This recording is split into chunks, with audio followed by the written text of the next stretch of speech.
ganka kana tafiya wani dangarma haka ko takalmi babu a kafarka. Sassafen nan mutum ya fito ko takalmi babu a kafar shi, haba ai yawa ne ai. In ka haɗa da babe ɗinka a gaba fa, ya haka? Ka bari kawai abokina. Ina cikin bacci ina mafarki mai daɗi, kawai aka zo aka tashe ni, wai na je na siyo siga.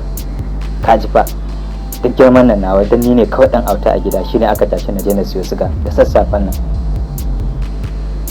Shi yasa na fusata, na tashi ko takalmin ma ba zan sa ba, na ce na fito haka. Kuma ka ga magana nan fa da kai, in na haɗu da bebina akan hanyar nan fa akwai matsala babba. To ya za a yi ne, ko za ka raka ne? Kai gaskiya bai kamata ka raka ni ba, tunda kai gashi ka sa kaya neat, ka sa takalmi, kaga ni kuma in na tafi haka da kai ai kwalabo din bai yi ba ai. Ya kamata a ce 50-50. to kawai bari kawai na antaya kawai na je na nemo wannan abin na dawo kawai.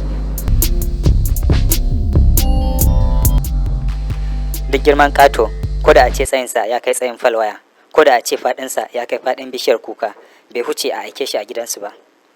Allah ya sa mu gyara.